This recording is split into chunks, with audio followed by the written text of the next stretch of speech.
오늘은 시편 31편으로 말씀을 전합니다. 오늘 우리가 함께 나눌 시편 31편은요. 인생의 가장 깊은 골짜기, 가장 캄캄한 밤에 드려워진 그 한 영혼의 부르짖음에 대한 이야기를 나누고 있는데요. 먼저 본문의 시편 표제를 보면요. 다윗의 시 인도자를 따라 부른 노래다라고 기록하고 있습니다. 이 짧은 표제는요. 우리에게 중요한 사실 두 가지를 알려주는데요. 하나는 이 시가 다윗의 시다. 그러니까 다윗의 그런 인생 가운데 기록되어진 시다라는 것을 우리에게 알려주고요. 사울 왕에게 쫓겨서 광야를 헤매야 했고 아들 압살롬의 반역으로 인해서 맨발로 도망쳐 있었던 그런 일들을 겪었던 사람의 그런 시다라는 것을 알게 되는 것이죠. 그래서 이 다윗의 개인적이고 처절한 고통의 흔적이 고스란히 담겨져 있는 것을 우리는 느끼게 되는 것입니다. 그리고 이 고통이요. 결코 하나님과 동떨어진 것이 아니고 우리와 같이 눈물 흘리면서 있었던 믿음의 선진들이 있었다라는 것이 우리에게 위로가 되기도 한다는 것이죠. 그리고 또 다른 하나는요. 이 시는요. 인도자를 따라 부른 노래다라고 기록하고 있습니다. 지극히 개인적인 탄식과 기도가 이스라엘 공동체의 공적인 예배에서 불렸다라는 것을 우리에게 알려주고 있다는 것이죠. 다윗은 자신의 고통을 숨기지 않았고요. 공동체와 함께 나누면서 하나님께 나아갔던 것입니다. 이것은요. 우리의 신앙이 개인의 영역에만 머무르는 것이 아니라 함께 울고 함께 기도하는 지체들을 통해서 더 견고해질 수 있다. 그러니까 우리의 셀 지체들을 통해서 더 견고해질 수 있다라는 것을 오늘 본문을 통해서 알려주고 있는 것입니다. 다윗은요. 이처럼 극심한 고통 속에서도 하나님을 피난처로 삼았고 자신의 영혼을 의탁할 수 있었던 그 근거는요. 맹목적인 희망이나 막연한 그런 긍정은 아니었습니다. 이 다윗의 신뢰에는 분명한 이유가 있었던 것인데요. 그가 붙잡은 것은 하나님의 변하지 않는 헤세드를 붙잡았던 것입니다. 헤세드는요. 오늘 본문에서 3번이나 등장하는 히브리어 단어인데요. 7절에 나오고 16절에 나오고 21절에 나오는 그런 오늘 본문의 기둥적인 역할을 하는 것입니다. 우리말 성경에서는 인자하심, 주의 사랑 이렇게 번역이 되었지만 그 의미는요. 단순히 감정적인 사랑이나 동정심을 넘어서는 내용이 되는 것이죠. 언약에 기초한 신실한 사랑, 한결같은 자비, 의무와 책임감을 다하는 충성스러운 사랑이 헤세드입니다.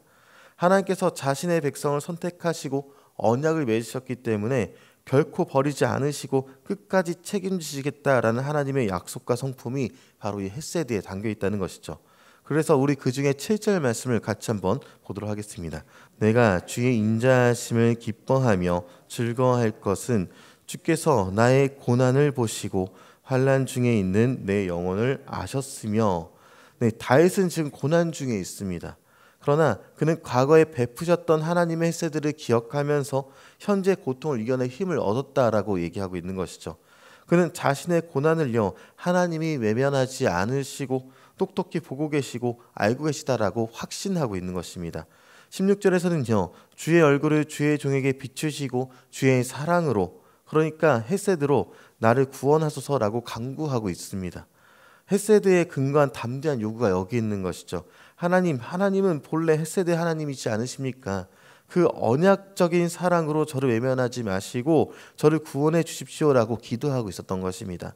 이 헤세드라는 개념이 얼마나 중요한지는요. 성경의 다른 용례를 보면 더 확실해지는데 이스라엘 역사상 가장 중요한 순간 중 하나가 출애굽기 34장에 시내산에서 모세가 하나님의 영광을 보여달라고 간구했을 때 하나님께서 자신의 존재와 영광을 드러내시는 가장 핵심적인 단어가 바로 이 헤세드였다는 것입니다. 다윗의 기도는요. 바로 이 하나님의 자기 계시에 깊이 뿌리 내리는 기도를 하고 있는 것입니다.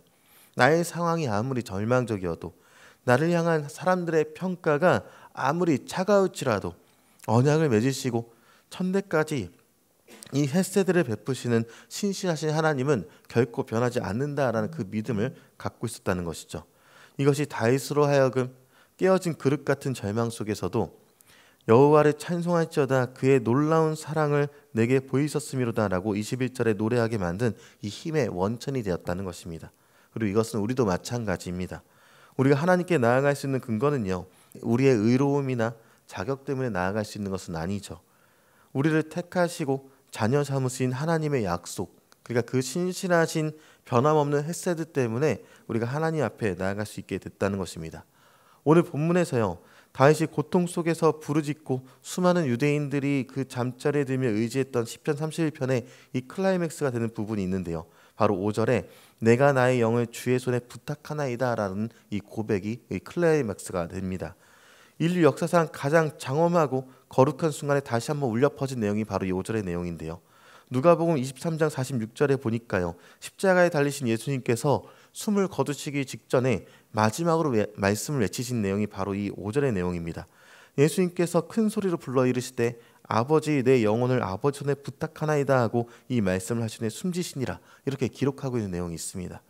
다윗은 구원을 소망하면서 자신의 영을 하나님께 맡겼습니다. 다윗은 앞으로 하나님께서 자신을 건져주실 것을 믿으면서 이 기도를 드렸습니다. 그러나 예수님은요, 온 인류의 구원을 성취하시면서 자신의 영을 아버지께 맡기셨던 것이죠. 다윗은 그의 기도가 믿음의 기도였다면 예수님의 기도는요, 순종과 완성의 기도였다라고 볼 수 있는 것입니다. 그래서 예수님이야말로 이 시편 31편이 노래하는 모든 것의 실체가 되시는 것을 우리는 다시 한번 볼 수 있다라는 것이죠.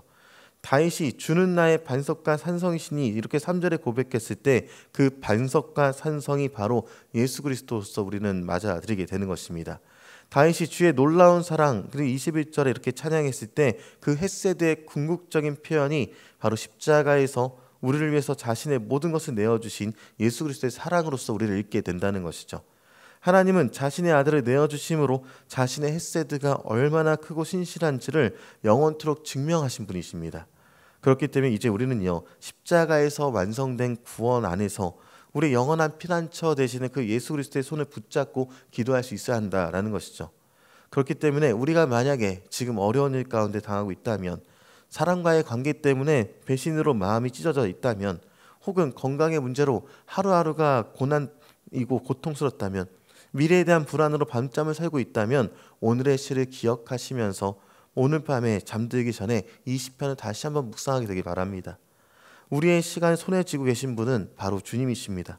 십자가 위에서 내 영혼을 아버지 손에 부탁하나이다 라고 외치시면서 우리 모두가 그분의 손 안에서 영원한 안식을 누릴 길을 열어주신 예수님께서 우리의 피난처가 되어주신다라고 말씀하고 계시다는 것이죠.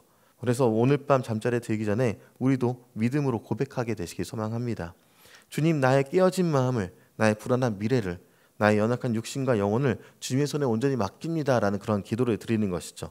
그 신실하신 손길이 저 여러분의 삶을 가장 선한 길로 인도하시면서 세상이 줄 수 없는 참된 평안과 위로로 채워주실 것을 믿습니다. 이렇게 주님 앞에 날마다 기도하면서 예수님의 앞에, 주님 앞에 나아가는 저 여러분 되시길 주님으로 축원합니다.